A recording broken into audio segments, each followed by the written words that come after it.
YouTube channel kangaroo classes. तो आज हम लोग करेंगे क्लास 7th का साइंस का chapter number 1 nutrition in plant का पार्ट 2। पार्ट 1 ऑलरेडी अपलोडेड है हमारे कंगारू क्लास पे। अगर आप लोगों ने अब तक नहीं देखा है तो जाके देख लो, बहुत अच्छे से सारी चीज़ों को एक्सप्लेन किया गया है। और उसके बाद यहाँ पे आओ, और अगर आप लोग ज़्यादा तेज हो, ज़्यादा स्मार्ट हो, तो आप लोग देखो, आप लोग को तब भी समझ आ जाएगा। ओके, अब पार्ट 1 में मैंने एक छोटी सी चीज़ मिस की थी। अगर कोई आप लोग को बोलता है कि भाई फोटोसिंथेसिस को फॉर्मूले वाइज बताओ कि एक्चुअली होता क्या है, एक शॉर्ट तरीके से बताओ, तो आप लोगों को कुछ इस तरीके से बताना है कि पहले कार्बन डाइऑक्साइड आता है CO2, फिर H2O, और फिर किसके प्रेजेंस में, क्लोरोफिल और सनलाइट के प्रेजेंस में, और फिर ये दोनों जब रिएक्ट करते हैं तो C6H12O6 बनता है, डेट इज ग्लूकोज। और फोटोसिंथेसिस के प्रोसेस में क्या रिलीज होता है, ऑक्सीजन रिलीज होता है, ऐसा तो आपको पता है। और अगर एक फैक्ट मैं आप लोग को बताऊं तो जो H2 है, जो वाटर है, जो रूट स्टोर करता है, फोटोसिंथेसिस के वक्त पे लेस देन 1% यूज करता है। अगर 100 लीटर पानी यूज किया तो 1%, मतलब 1 लीटर से भी कम पानी वो फोटोसिंथेसिस में यूज करेगा। ये तो चलो पार्ट 1 की छोटी सी चीज थी। अब उसके बाद आपकी बुक में दिया है एक topic, heterotrophic mode of nutrition से पहले भी एक टॉपिक दिया है कि plant synthesise food other than carbohydrate. Carbohydrate वो मेनली बनाता है, बट कार्बोहाइड्रेट के अलावा भी वो प्रोटीन बनाता है ना। प्रोटीन नाम सुना होगा, प्रोटीन, विटामिन, ये बनाता है। तो उसके लिए उसको क्या चाहिए होता है, नाइट्रोजन चाहिए होता है। कार्बोहाइड्रेट के लिए क्या चाहिए होता है, CO2 मतलब कार्बन डाइऑक्साइड, हाइड्रोजन और ऑक्सीजन चाहिए होता है। तो वो तो उसे नेचर से मिल जाता है, तो कार्बोहाइड्रेट इजीली बना लेता है। बट प्रोटीन के लिए उसे चाहिए नाइट्रोजन। क्या चाहिए, नाइट्रोजन। और आपको तो पता है कि एटमॉस्फेयर में नाइट्रोजन कितना परसेंट है, 78% है। बट फिर भी प्लांट उसे डायरेक्टली नहीं कंज्यूम कर सकता है, इसीलिए नाइट्रोजन गैस को नाइट्रोजन कंपाउंड बनाना पड़ता है। मतलब ऐसा जिसको वो रूट एब्जॉर्ब कर सके नाइट्रोजन कंपाउंड को। अभी आप इजी लैंग्वेज में बस इतना समझो, गैस वो डायरेक्टली नहीं ले सकता। जैसे कार्बन डाइऑक्साइड को वो क्या करता है, स्टोमेटा ले लेता है, बट उसके पास अब उसके बॉडी में ऐसा कुछ नहीं है जिससे वो नाइट्रोजन गैस को ले सके। तो नाइट्रोजन गैस को कंपाउंड बनाने तक के प्रोसेस को कहते हैं नाइट्रोजन फिक्सेशन। क्या कहते हैं, नाइट्रोजन फिक्सेशन। तो नाइट्रोजन कंपाउंड जब बनता है तब जाके वो रूट उसे ले पाता है। आपकी बुक में बैक्टीरिया को बोला है कि भाई कुछ सिम्बायोटिक होते हैं, जो जैसे राइजोबियम, वो सॉइल में रहते हैं। और आपकी बुक में एक फर्टिलाइजर वाला एग्जाम्पल है। एक और होता है, एक और रीजन से होता है, थोड़ा सा एक्स्ट्रा बता देता हूँ कि नाइट्रोजन फिक्सेशन होता कैसे, मतलब नाइट्रोजन गैस नाइट्रोजन कंपाउंड से बनता कैसे।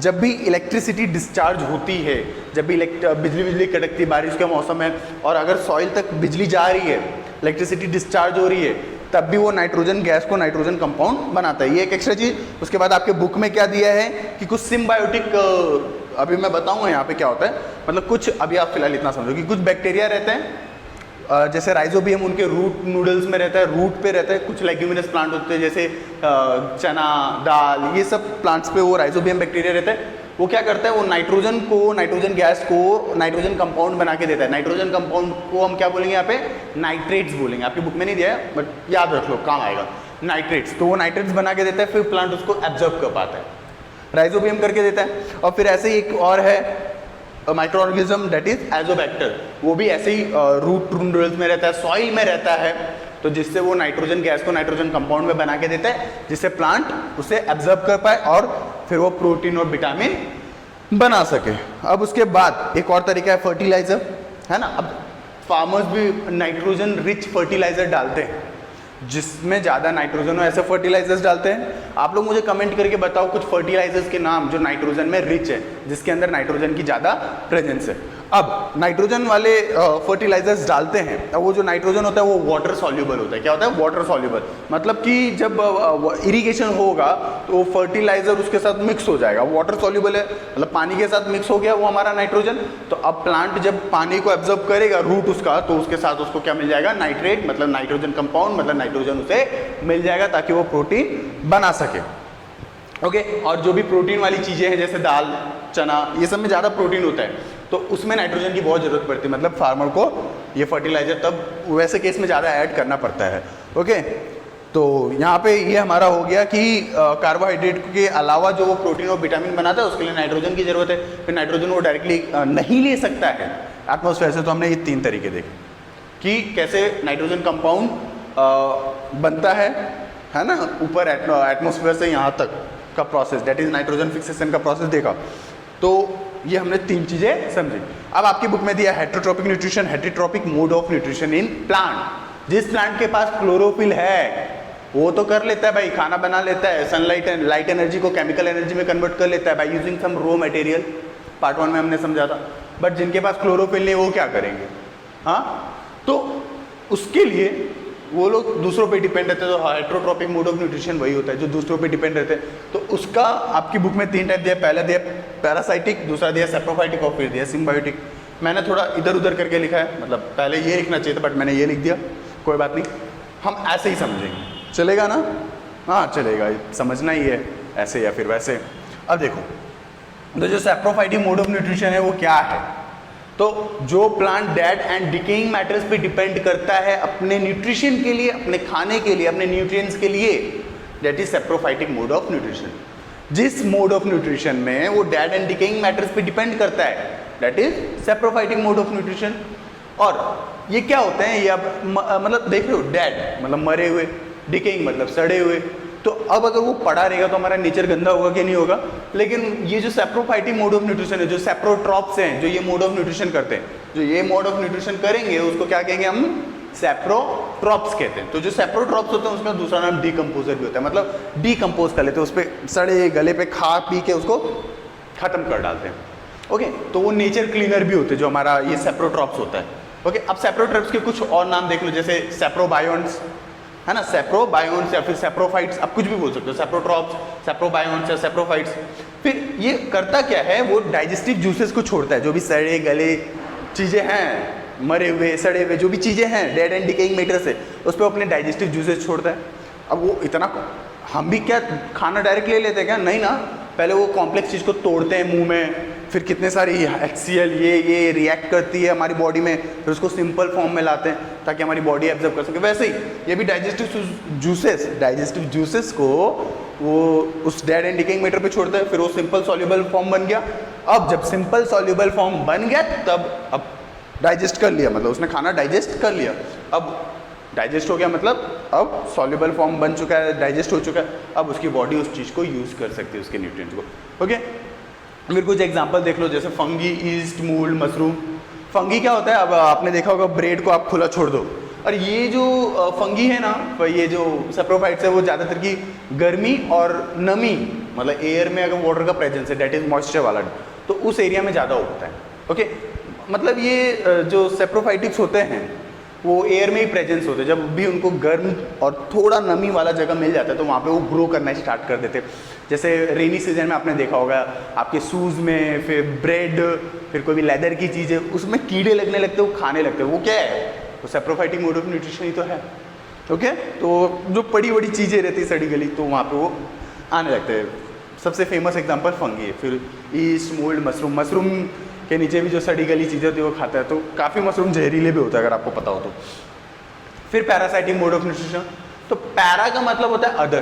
क्या होता है पैरा का मतलब? अदर। तो पैरासाइटिक मोड ऑफ न्यूट्रिशन मतलब कि उसकी औकात ही नहीं खुद से खाना बनाने की, वो दूसरे ऑर्गेनिज्म के अंदर रहता है, पूरा कंप्लीटली वो दूसरे ऑर्गेनिज्म पे डिपेंड है अपने न्यूट्रिशन के लिए। That is parasitic mode of nutrition, depend on others. Okay, सबसे फेमस एग्जांपल है कसकुटा, हिंदी में कहते हैं अमरबेल। ओके, और फिर एक और है पिचर प्लांट, आपने नाम सुना होगा, इंसेक्टिविरियस प्लांट है ये इंसेक्ट्स को खाता है। मतलब ऊपर ऐसा लीड लगी रहती है, कोई इंसेक्ट आता है उसके बालों में वो फंस जाता है, लीड बंद हो जाती है, फिर वो डाइजेस्टिव जूसेस गिराता है ताकि उसकी बॉडी पूरी गल जाए, मर जाए अंदर, और फिर वो उसको एब्जॉर्ब कर पाए। तो एक एग्जांपल देखा कसकुटा का।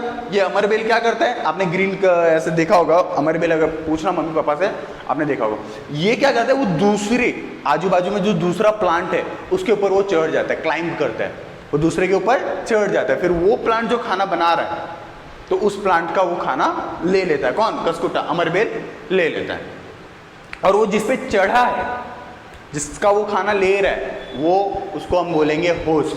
और इस पैरासाइटिक मोड ऑफ न्यूट्रिशन में हमेशा फायदा किसको होता है? ये इन्हीं को होता है, पैरासाइट्स को होता है, और नुकसान हमेशा होस्ट को होता है। भाई अब उसने खाना बनाया, अब तुम जाके उसका खाना खा लोगे तो उसको नुकसान नहीं होगा। ओके, तो उनको नुकसान होता है। अब यहाँ पे पिचर प्लांट जो कि इंसेक्टिवियस प्लांट है, जो इंसेक्ट को कैप्चर करता है। मैंने बताया कि ऐसा ढक्कन जैसा होता है, आता है, बाल में फंसता है, जूसेस गिराता है और कैप्चर कर लेता है। तो यहाँ पे दो चीज़ें देखी, देखो इसके नीचे मैंने टीपी लिखा है और फिर यहाँ पे पीपी लिखा है। बुक दो टाइप के पैरासाइट्स होते हैं, एक टोटल पैरासाइट्स और एक partial parasites. Okay, total parasites और partial parasite, additional information. Okay, total parasites और पार्शियल पैरासाइट। तो टोटल पैरासाइट होता है वो तो पूरी तरह डिपेंड होता है, जैसे हमने अमर बेल का देख लिया कि भाई पूरा चढ़ गया, उसको कुछ करना नहीं, बस खाना छीनना है। और ये जो पीछे प्लांट है, इंसेक्टिवियस प्लांट है, इसके पास क्लोरोफिल होता है, फिर भी वो इंसेक्ट को क्यों लेता है? भोजों को वही कंफ्यूजन है कि जब उसके पास क्लोरोफिल है, वो अपना खाना खुद बना सकता है, बनाता भी है, तो फिर वो पीछे प्लांट ये इंसेक्ट्स बाहर वाले को क्यों जान ले रहा है, बाहर वाले का क्यों ले रहा है? तो इसका आंसर ये है कि वो नाइट्रोजन की नीड को कंप्लीट करने के लिए वो डायरेक्टली नाइट्रोजन नहीं ले सकता है। तो जब वो कीड़े उड़े खाता है, इंसेक्ट्स खाता है, तो बाहर से, मतलब बस एक लाइन में अगर मैं बताऊँ तो कीड़े जो बाहर से वो खाता है, इंसेक्ट्स खाता है, वो उसके नाइट्रोजन की नीड को कंप्लीट करता है। अब नाइट्रोजन की नीड को कंप्लीट करेगा तब ही ये अपने दूसरे प्रोटीन्स को बना सकता है, जो कि उनके अब बोलोगे अगर प्रोटीन नहीं बनाया तो क्या होगा, कुछ कम खा लिया तो चलेगा ना? ऐसा नहीं है, प्रोटीन जरूरत है ना भाई, उनके प्लांट्स को भी तो ग्रो करना है, उनको भी तो न्यू सेल्स बनाने, इसलिए तो इंसेक्ट्स को वो इसलिए खाते हैं। तो भोजों का कंफ्यूजन मैंने दूर कर दिया। फिर एक हमने देखा टोटल पैरासाइट जो पूरी तरह डिपेंड, और एक पार्शियल पैरासाइट। ओके, अब उसके बाद दिया है आपकी बुक में सिम्बायोटिक। क्या दिया है? Symbiotic mode of nutrition. मतलब इसमें क्या होता है, इसमें डिपेंड नहीं होते किसी पे, एक दूसरे पे। सॉरी, ये पैरासाइटिक का तो पूरा डिपेंड था, सेप्रोफाइटिक पूरा मरे सड़े। इस पे ये एक दूसरे के साथ रहते हैं, एक दूसरे के साथ रहते कि भाई तू चला गया तो मेरा क्या होगा, और मैं चला गया तो तेरा क्या होगा। तो यहाँ पे दोनों को एक दूसरे की जरूरत है। सबसे फेमस ओके और जो सिम्बायोटिक मोड ऑफ न्यूट्रिशन करता है उसे सिम्बायोट्स कहते हैं। यहाँ पे जैसे इसको पैरासाइट्स कहते थे, इसको सेप्रोट्रॉप्स या सेप्रोफाइट्स, वैसे यहाँ पे इसको सिम्बायोट्स कहेंगे। सबसे फेमस एग्जांपल है लीचेन का। एक ऑर्गेनिज्म है जिसको हम क्या बोलते हैं, लीचेन बोलते हैं। और ये लीचेन दो ऑर्गेनिजम्स का मिक्सचर है। एक पहला एल्गे। अब देखो एल्गे जो होता है ना, बहुत एकदम माइक्रो ऑर्गेनिज्म होता है। एल्गे क्या होता है? Micro organism. ये जो काई लग जाते हैं, अब बोलोगे सर माइक्रो ऑर्गेनिज्म तो दिखता नहीं, मेरे को तो काई दिखती है। अरे तो वो ग्रुप होता है, उसमें करोड़ों माइक्रो ऑर्गेनिज्म। अब काई को बस एक उंगली में भी ऐसे करूँगा तो इसमें भी लाखों होंगे। तो क्या है, कॉलोनी है उनकी पूरी। तो एल्गे माइक्रो ऑर्गेनिज्म होता है। तो एल्गे और फंगस जो साथ में रहते हैं उसको कहते हैं लीचेन।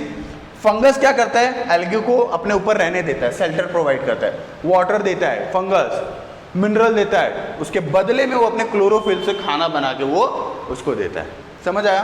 तो ये हमारा सिम्बायोटिक मोड ऑफ न्यूट्रिशन का हमने एक एग्जांपल देखा।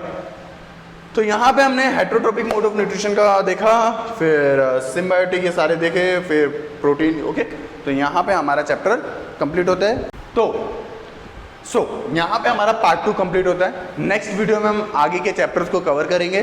तब तक के लिए कीप स्टडिंग, कीप लर्निंग। और अगर आपके किसी फ्रेंड्स को भी ऐसे वीडियोस की ज़रूरत है तो प्लीज़ शेयर करो। नॉलेज को सिर्फ अपने पास नहीं रखना चाहिए ना, शेयर दिस वीडियो। ओके।